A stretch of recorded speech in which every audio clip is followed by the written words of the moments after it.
سلام عرض میکنم خدمت تمام همراهان گرامی کانال باشگاه ریاضی ابتدایی ها. من شاطری هستم در خدمت شما با از سری آموزشات ریاضی پنجم و ششم. طبق نظرسنجی که انجام دادیم عدد نویسی متقاضی زیادی داشت که آموزشش رو در کانال بذاریم و ما به قول خودمون عمل کردیم و این کار رو انجام دادیم. در این فیلم شما قراره عدد نویسی رو یاد بگیرید با بهترین روش، چون عدد نویسی یک موضوع ممکنه برای بچه ابهام داشته باشه یا ممکنه مثلا خوب متوجه نشده باشن، اما با این روش واقعا ساده و کاربردی به شما آموزش میدیم. خب بریم سراغ آموزش. ببینید بچه‌ها، عدد نویسی اسمش روشه، عدد رو بنویس، یعنی عدد رو بنویس بر اساس اون شرایطی که سوال به ما میده. یک سری مفاهیم پایه‌ای من بگم خدمتشون. ببینید هر عددی که وجود داره، به طور مثال یک عدد سه رقمی مثل 367، هر عددی که وجود داره از یک سری اعداد دیگه‌ای درست شده. مثلا عدد 367 که یک عدد سه رقمی هستش از رقم 7، رقم 6 و رقم 3 درست شده. یا به طور مثال عدد 20095 که یک عدد 5 رقمی هستش، چون 5 تا عدد داره، از عدد 5 و 9 و 0 و 0 و 2 درست شده و بقیه اعداد. پس هر عدد بزرگ یک سری اعداد کوچیکی درست شده که هر کدوم در یک جایگاهی قرار داره. مثلا عدد 367 عدد 7 در این جایگاه قرار داره، عدد 6 در این جایگاه و عدد 3 در این جایگاه. ما برای جایگاه هر عدد در یک عدد بزرگ خب جدول ارزش مکانی میکشیدیم. میگفتیم خب این عدد 7 که در این جدول و در این جایگاه قرار داره بالاخره یک ارزشی داره. ارزش اون چی بود؟ با یکان و دهکان صدکان نشون میدادیم دیگه. از سمت راست جدول ارزش مکانی یکان، بعد دهکان، صدکان، یکان، هزار، دهکان، همینطور میرفت جلو. پس هر جایگاه که عدد درش هست یک ارزشی هم داره. در واقع همین آقا، این عدد 20095 هم همینطور، همه اعداد یک جایگاهی دارن که بر اساس جدول ارزش مکانی اون اعداد شناسایی میشن و ارزششون بیان میشه. حالا ببین بچه‌ها، در هر جایگاه فقط یک عدد قرار گرفته. مثلا در این جایگاه فقط عدد 5 دیگه، در یک جایگاه من 2 تا عدد نمی نویسم، هر عدد یک جایگاه. پس گرفتید در هر جایگاه یک عدد وجود داره، یعنی در یک جایگاه یک تک رقم وجود داره. ما در یک جایگاه 2 تا عدد نداریم. این نکته خیلی مهمه که انشالله بریم سراغ سوال.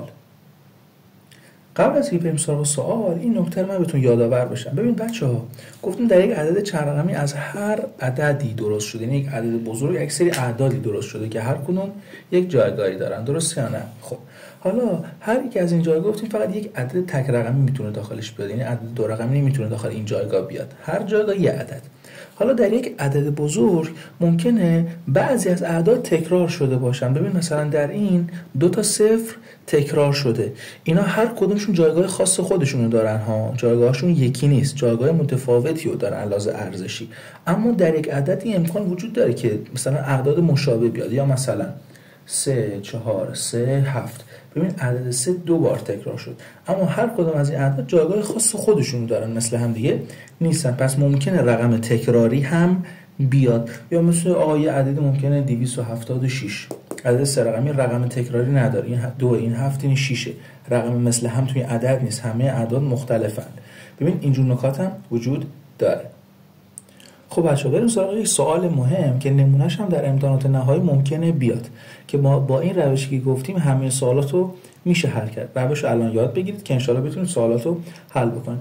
سوال گفته کوچکترین و بزرگترین عدد سه رقمی رو بنویس که یکان آن 3 باشه. خب یعنی هم کوچکترین و هم بزرگترین. اول بیام کوچکترین عدد سه رقمی رو بنویسم. بچه‌ها هر موقع در سوال به شما تعداد رقم گفت، به تعداد همون رقم شما جایگاه بذار. گفته 3 رقم، پس من 3 تا جایگاه میذارم. فعلا میخوام برای کوچکترین بنویسم. خب چون گفته یکان آن 3 باشه، در این مگه این جایگاه برای هر عدد نبود؟ خب یکان کدوم بود؟ یکان اولین رقم از سمت راست بود دیگه. گفته یکان 3 باشه، پس یکان ما 3 میذاریم. خود سوال گفته مونده این 2 تا جایگاه. حالا مگه بهتون نگفتم بچه‌ها در هر جایگاه یه عدد تک رقمی میاد؟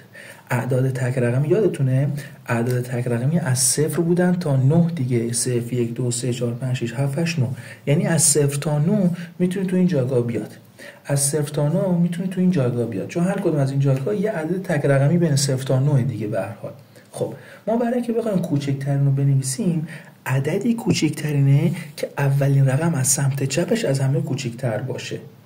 از 0 تا 9 مگه من نمیتونم اینجا بذارم؟ بله، چون گفته کوچکترین. از 0 تا 9 کدوم کوچکترینه؟ 0 1 2 3 4 5 6 7 8 9 کدوم از همه کوچکتره؟ 0 دیگه. خب پس من با اینجا 0 بذارم. اما بچه‌ها یه نکته، هیچ وقت عدد 0 اولین رقم نمیاد، یعنی هیچ عددی نداریم که با رقم 0 شروع بشه. این نکته خیلی مهمه. هیچ وقت عدد 0 پشت عدد ننویسیم. ما عددی نداریم مثلا 056. این کد هستا اما عدد نیست، این عدد رسمی نیست.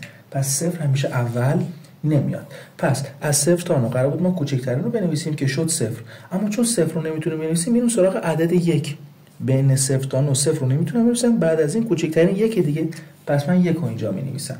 خب سوال یک نکته‌ای داره، من فراموش کردم بنویسم تو پرانتز. سوال نمیشه بدون تکرار، یعنی رقم تکراری ننویسید، این دوتا رقم مثل همدیگه نباشه. خب بریم سراغ بعدی. چون داریم کوچکترین رو می‌نویسیم، از 0 تا 9 کوچکترین کدومه؟ عدد 0 دیگه.